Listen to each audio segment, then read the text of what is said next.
El Señor esté con ustedes. Les anuncio la buena noticia de Jesús según San Mateo. En aquel tiempo Jesús dijo a sus discípulos: cuando venga el Hijo del Hombre rodeado de su gloria, acompañado de todos sus ángeles, se sentará en su trono de gloria. Entonces serán congregados ante él todas las naciones, y él apartará a los unos de los otros, como aparta el pastor a las ovejas de los cabritos, y pondrá a las ovejas a su derecha y a los cabritos a su izquierda. Entonces dirá el rey a los de su derecha: vengan benditos de mi Padre, tomen posesión del reino preparado para ustedes desde la creación del mundo, porque estuve hambriento y me dieron de comer, sediento y me dieron de beber, era forastero y me hospedaron, estuve desnudo y me vistieron, enfermo y me visitaron, encarcelado y fueron a verme. Los justos le contestarán entonces: Señor, ¿cuándo te vimos hambriento y te dimos de comer, sediento y te dimos de beber?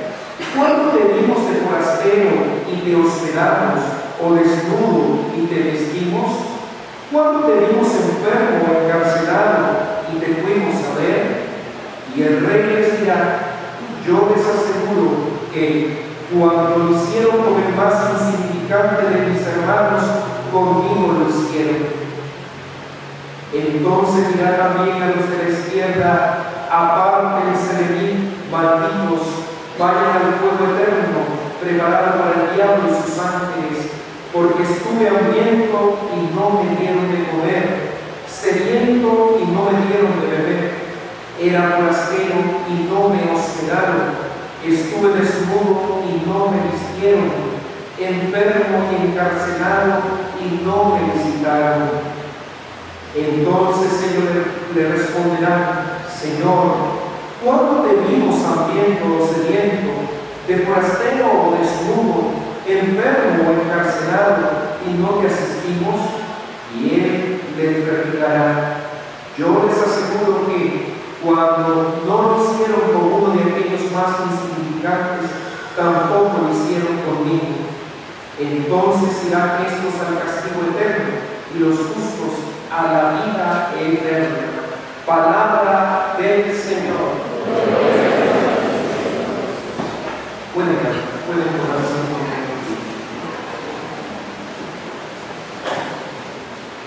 Bien, hermanos, como decíamos al principio de la Eucaristía, estamos finalizando con la fiesta de nuestro Señor Jesucristo como Rey del Universo. Se puede decir que es el último domingo del tiempo ordinario, porque ya el próximo domingo estaremos celebrando el primer domingo de Adviento.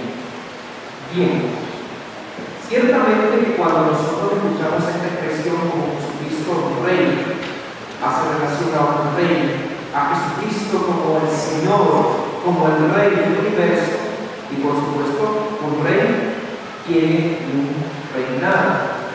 Pero con esta expresión, con esta denominación de celebrar a Jesús como Rey del universo, no es como los reyes de este mundo, como los poderosos de este mundo. No.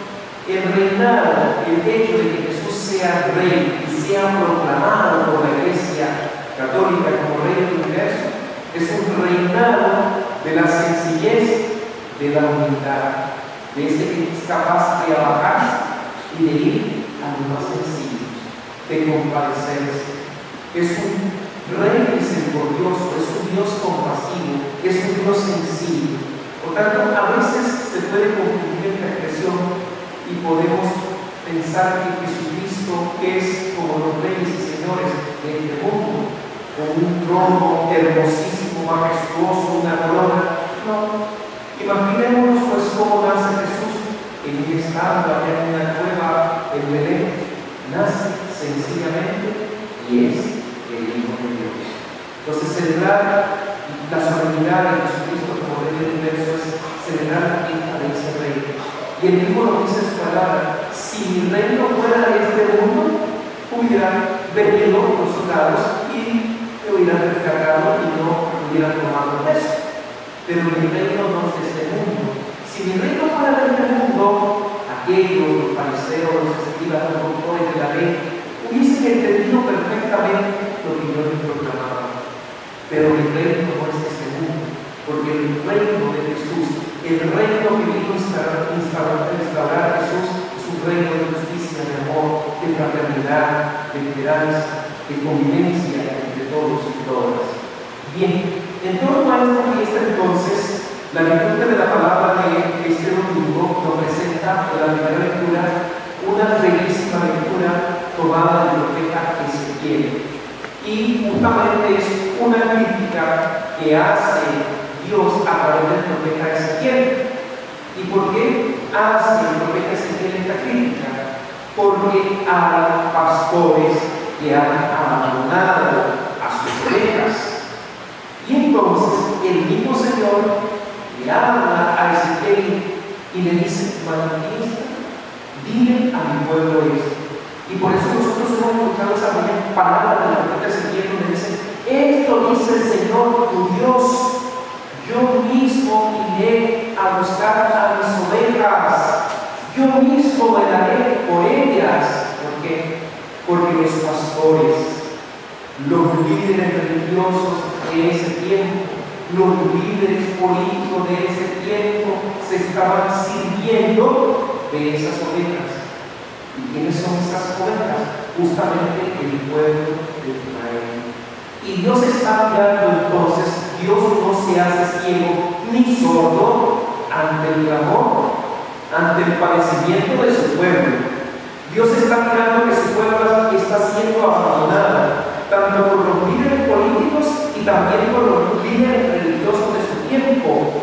Ellos no están cumpliendo con la misión de acompañar, de guiar, de conducir adecuadamente a su pueblo, a sus ovejas. Y por tanto, Dios, que es un Padre misericordioso, siente compasión de su pueblo, como nosotros también sentimos día a día esa compasión. Cómo Dios se manifiesta, Dios se va manifestando en la sencillez de nuestra vida. Ciertamente que a veces nosotros esperamos que Dios se manifieste de una manera majestuosa en nuestra vida, pero Dios no actúa de esa manera. Dios actúa de una manera tan sencilla que a veces no somos capaces de darnos cuenta que Dios está actuando en nuestra vida, que Dios nos está llevando por caminos de liberación, de salvación. Ahí está Dios haciendo su obra. Dios está haciendo su trabajo en la vida y en el corazón de cada uno de nosotros. Dios está velando por nosotros. Así como velaba por su pueblo, por el pueblo de Israel, que estaba preocupado porque este pueblo agarrará otros caminos. Si sus pastores y sus guías no saben conducirles, entonces Él mismo, dice la lectura, Él mismo buscará a sus ovejas. Y es la experiencia personal que nosotros vivimos también.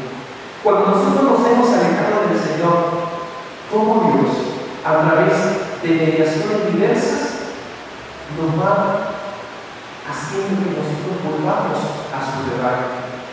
Y Dios se vale de esas mediaciones, se vale de una palabra de un que nos habla en nombre de Dios, que nos refleja una experiencia que nosotros estamos viviendo, o a lo mejor con un acontecimiento que nos toca vivir en nuestra vida. Nos damos cuenta que Dios está con nosotros, que Dios está velando, que Dios nos está congregando, porque Dios no tiene a su rebaño disgregado. Dios es unidad, Dios es comunidad. Y ciertamente que no se le parte el corazón cuando vemos comunidades que están totalmente divididas, o cuando vemos familias totalmente disgregadas, en donde se vive de una manera individual. Y entonces, justamente ahí, el buen pastor, Dios que vela por sus ovejas, allí justamente Dios acontece en la vida, en el corazón de cada uno de los hijos de esa familia, y nuevamente vuelve a congregar. Pero a veces nos hacemos tan duros del corazón que nos que nos está llamando a congregar nuevamente, a formar parte de ese rebaño. Dios es unidad. El cristianismo, el catolicismo es unidad, porque Dios es unidad. Dios no es solo, y Dios se manifiesta como esa comunidad perfecta. Dios es Padre, Dios es Hijo, Dios es Espíritu Santo. Por tanto, es la comunidad perfecta, y nos invita a nosotros también a formar parte e imitar esa comunidad perfecta, a ser congregados, a ser unidad, a sentirnos hermanos, a presentarnos hermanos, hijos del mismo Padre. Y esta bella lectura entonces revela a ese Dios preocupado, ese Dios que siente compasión, ese Dios que tiene corazón, y porque es un Dios que tiene corazón y es capaz de dejar todo lo que tenga que hacer, inclusive dice, salir en medio de la oscuridad a buscar a esa oveja que se ha ido, que se ha perdido. Dios es capaz de hacer lo que sea por ir a congregar a ese rebaño del Señor. Y dice así la palabra: así como un pastor vela por su rebaño cuando las ovejas se encuentran dispersas, así el Señor velará por cada uno de nosotros e irá a cualquier lugar, utilizará las relaciones humanas para reunirnos nuevamente y entrar a formar parte de ese rebaño.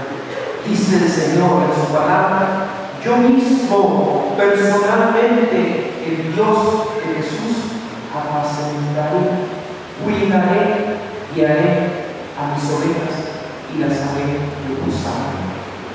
Esta palabra nos lleva ciertamente a una confianza plena en el Señor. No estamos solos. Dios nos promete velar y lo ha cumplido en nuestras vidas. Nosotros no estamos solos. A veces ignoramos y pensamos que sí estamos solos. Cuando estamos metidos en alguna situación, Dios está con nosotros. Simplemente tenemos que sentirlo y aprender a experimentar que Dios está en lo más profundo de nuestro corazón, y que si no nos hemos hundido a través de los problemas y las dificultades, porque Dios está con nosotros. Dios nos da ese empuje, Dios nos da esa vitalidad. Tenemos que aprender a sentir a Dios en nuestra vida, a Dios presente en nuestra vida. Y justamente el Evangelio que nos presenta Mateo nos habla del juicio final, y ciertamente que este juicio ya está dado. ¿Y cuál es el juicio final? El juicio de Dios, el juicio de la misericordia. El juicio de Dios es el juicio de la misericordia, de la compasión y del amor de ese Dios que está en el encuentro de nosotros. Y lo único que nos pide es el amor. Y bien nos decía San Juan de la Cruz, y también dice San Juan, dice: al final de nuestra vida nosotros vamos a ser juzgados en el amor, si realmente nosotros hemos amado la persona del hermano, la persona de la hermana, si nosotros realmente nos hemos entregado a los demás por amor, si nosotros realmente hemos salido de nosotros mismos y hemos aprendido a compartir la vida, a compartir lo material, a compartir la vida, no solamente lo material, a compartir una palabra de vida, un consejo y tantas otras cosas más que nosotros podemos compartir en esta vida que Dios nos ha dado. Por tanto, el juicio final que se nos habla en el Evangelio de Mateo de este domingo es justamente el juicio de la misericordia y de la compasión. Y nos invita entonces a creer firmemente en el amor, y que al final de nuestra vida podamos decir: ciertamente, Señor, hemos amado, porque hemos sido buenos padres, hemos sido buenos hijos, hemos sido buenos ciudadanos, hemos sido buenos hermanos entre nosotros, porque hemos amado, porque hemos intentado en nuestra vida amar a los demás. Y tu palabra ha dejado huellas imborrables en nuestra vida. Y cuando la palabra deja huellas en nuestra vida no puede ser igual. Cuando hemos abierto nuestro corazón al Señor, cuando hemos aceptado al Señor en nuestra vida, nuestra vida cambia totalmente. No podemos ser iguales. Entonces, prima en nosotros el amor. Y justamente el juicio es en torno al amor si nosotros hemos amado, como las dos comparaciones que nos presenta Jesús entre las ovejas y los cabritos. Los primeros han dado de comer al hambriento, han ido a visitar a los enfermos, han ido a visitar a los encarcelados, han vestido al desnudo, pero al final todo esto lo han hecho humanamente. No han caído en la cuenta, no se han dado cuenta que todo lo que hicieron, lo hicieron en el nombre del Señor. Y en el momento en que ellos estaban vistiendo al desnudo, dándole un plato de comida a aquel que tenía hambre, que estaba padeciendo, se le estaba haciendo a Jesús. Ahí, en ese enfermo, en esa persona hambrienta, se manifestaba la persona de Jesús. Y por eso, al final, yo les aseguro que cuando lo hicieron con el más insignificante de mis hermanos, conmigo lo hicieron. Y a veces pasamos desapercibidos ante eso. Ayudamos, pero ayudamos humanamente. Pero este es el sentido que nos da el Evangelio. Cuando nosotros ayudamos como cristianos, como hijos de Dios, como hombres y mujeres en crecimiento constante, crecimiento espiritual, cuando ayudamos, estamos ayudando a ese Jesús que está bien, que está desnudo. En cambio, los segundos no fueron capaces de dar de comer al hambriento. Y le preguntan al rey, al Señor, pero Señor Jesús, cuando tú viniste a mi casa y me pediste de comer, tú no me has pedido de comer, tú no me has pedido que te vista. ¿Por qué? Porque no has sabido reconocer en ese hambriento, en ese desnudo, en ese enfermo, en ese encarcelado, la persona de Jesús. Por tanto, el juicio final se manifestará entonces en el amor y la misericordia. Que esta palabra que hoy nos ha regalado el evangelista Mateo nos ayude a centrar nuestra vida en el amor, que pueda centrar en lo fundamental en la vida de Jesús: amar, entregar su vida. Nadie tiene mayor amor que el que da la vida por sus amigos. Amén. Nos ponemos de pie y hacemos profesión de fe. Creo en Dios Padre Todopoderoso, Creador del cielo y de la tierra. Creo en Jesucristo, su único Hijo, nuestro Señor, que fue concebido por obra y gracia del Espíritu Santo, nació de Santa María Virgen, padeció por el Poncio Pilato, fue crucificado, muerto y sepultado, descendió a los infiernos, al tercer día resucitó de los muertos, subió a los cielos y está sentado a la derecha de Dios Padre Todopoderoso. Desde ahí termina buscar a los vivos y los muertos. Creo en el Espíritu Santo, la Santa Iglesia Católica, la comunión de los santos, el perdón de los pecados, la resurrección de la carne y la vida eterna. Amén. Jesucristo es Rey del mundo y de los hombres. Pidamos que su reinado en nuestras vidas nos haga servidores del bien y la justicia en el nombre de cristiano. Supliquemos diciendo: reina en nuestra historia, Señor.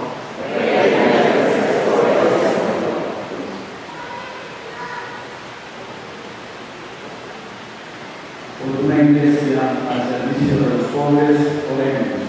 Reina en nuestra historia, Señor. Por un pueblo de Dios unido, fraterno, evangélico, oremos.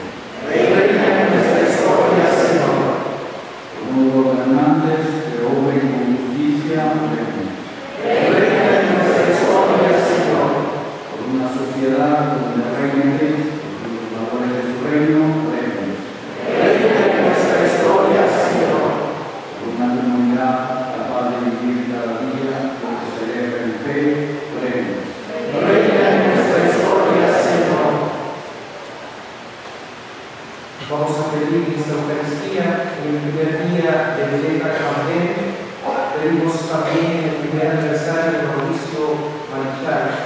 Roguemos al Señor. Reina de nuestra historia, Señor. Y pedimos también por Edgardo López. Oremos al Señor. Reina de nuestra historia, Señor.